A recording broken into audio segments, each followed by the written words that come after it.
Hi guys, so I wanted to make a sort of different video here today, particularly talking about harmony and tonality. I don't really talk about this too much because it's not as important to me as rhythm, but it's, it is an incredible part of music and it needs to be sort of discussed, and how we can use this to create a broader range of music. So if you see on the screen, I have something a bit different. This is actually a virtual tonal plexus by HPI Instruments. So a tonal plexus is a sort of handmade MIDI synthesizer that particularly explores microtonal tunings. And if you don't know what microtonal is, hopefully I'll give a bit of a short description, but I advise you do check it out. Microtonal is about splitting up our existing octave of 12 notes. We have 12 notes. If you look on a keyboard, that's probably the easiest way to see it. And this allows us, with the tonal plexus, to create a wider range of notes and then use them in music. So I just want to also talk a bit about equal temperament.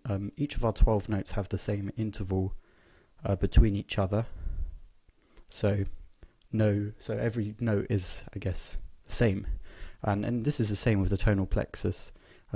Each interval between every note, as you can see with my mouse, is always going to be the same difference. But you don't have to have it that way. So that's something to note. And particularly in older classical music, if you go and listen to some Bach in particular, the way he wrote it would have sounded completely different, because they didn't use equal tempered pianos or instruments. Okay, so basically what I have on the screen is a tonal plexus octave. I don't know that octave is necessarily the right word, but I'm going to use it. So basically the way that I have this set up, this is the standard way, is instead of 12 notes, we have 207. And you know, that is a lot more. And it can be a bit it can look a bit pointless at first and sort of seem unnecessary, but once you sort of see how it all works together, it makes a bit more sense. So I'm going to play a bit of it now. So I've got just the MIDI piano sound set up, and if you look on the right here, it's going to display the note I play as I play it. So I'm just going to do the standard 12 notes on the piano first.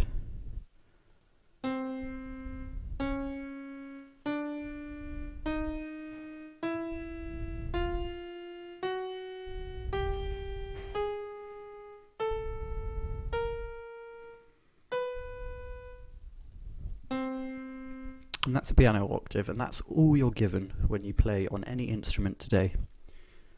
And that's that, and for most people that's enough, and you can, don't get me wrong, you can create some rich harmonies with this, and people have been doing it for hundreds of years. But I think we're at the time, particularly with MIDI, where we can sort of take a step back and say, well, why can't we do more? And I think that the answer is definitely, well, it's easier not to. Because we don't have musical systems set up to allow us to write music with this many notes at the moment. What I'm going to be working on in the future is using tablature to allow us to do this, because tablature maps, it goes from 0 to 12 as an octave, but what's to stop it from going to 0 to 207? There's no difference. It's no different to a computer when playing it back. So, you know, look out for that in the next 10 years. Okay. So I'm going to talk a bit about my music and how I use this in my music. So I'd like to start using it more in my music, but like I said, we don't really have the required setup to allow us to do that. So I'm going to show you the ways we can use it to make a difference. So one of my albums is called La Crosse, and it starts with a little synth intro. So I'm going to play you the intro now, and then I'll talk about it.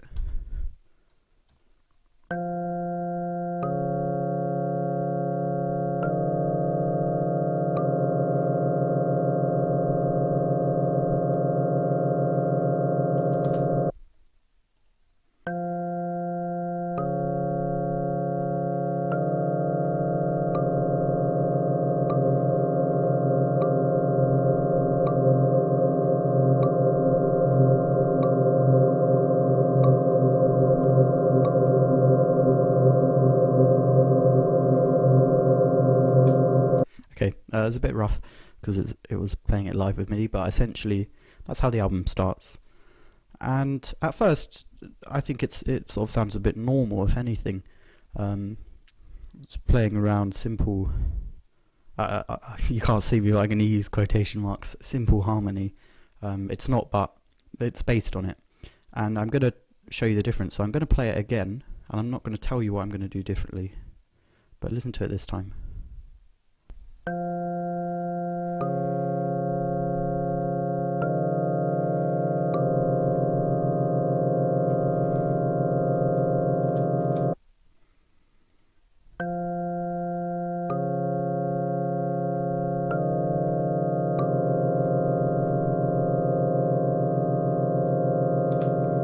Okay, so what you heard just there was the same theme, but only using the 12 notes of our current harmonic system, or tonal system. So basically using the notes that are closest to the notes in the song. So I'll show you. So it starts off with an F, and it goes F to D flat, it's just minor third. Then it goes to E flat, C, just 2 minor thirds. So it's 2 minor thirds, a semitone apart. So that's, that's classic harmony we've got going on here. If you ever heard any of the music I listen to or write, that's fine. 2 minor thirds, semitone apart is what you want. But I change it up a bit. So instead of doing this, do this. And here we have a plus D flat. This is at 117 cents as opposed to 87. So we're going 30 cents higher, which is actually quite a lot when you think about it. And you can hear the difference in the relationship versus this. Now it's still a minor third, but something about that resonates so much better, and it sounds much more natural to me, at least. Almost sounds uplifting without being a major third. If I'm going to play you the major third, we go from that to the minor third, but what if you want somewhere in the middle? It's a perfect uplifting minor, which is what we need. And then I'll show you this for the second one. Instead of doing this,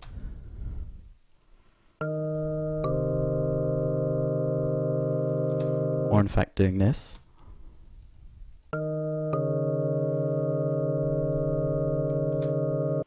I do this. Now this relationship isn't as natural. This one is actually more dissonant, I would say. But again, we're going with the uplifting theme compared to the minor third, which just sounds down, just low and down, whereas because we have actually raised it by a few cents, it sounds more uplifting. But whether you take that uplifting to be hopeful in a positive way or hopeful in a more negative way, that's kind of up to you. So again, there is a bit of interpretation of how you perceive it. So I'll just play it to you one more time. I'm actually going to play it with the guitar. The guitar really makes the harmonies stand out. If you don't like the MIDI tone, you're absolutely going to hate this. I love it, so anyway, I'll play you the 12-tone version first.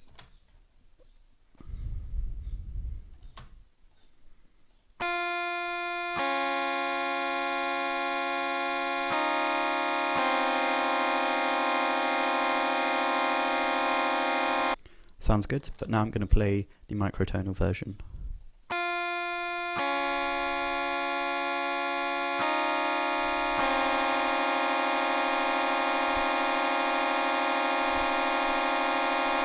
It's unmistakably different. I think the difference is night and day, and I think it's so much more rich, and it adds a whole new level of emotion which just can't be reached before.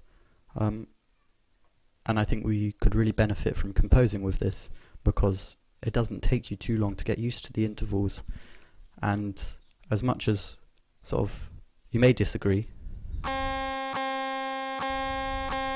there is a difference between those two notes, and I can hear it, and I think anybody can hear it with enough practice. So hopefully this just shows you how microtonal harmony can work, one way at least in which it can work, and hopefully we'll sort of get a bit of excitement in people to want to put it into our current musical system like I do and write musical software that will allow us to compose with this. So thank you for watching. If you do like the sound of that, I can always make a couple of videos on the album. So if you listen to my last How I Compose episode, that was with one of the songs from the album, so maybe that gives a bit of wider context. So thank you for watching.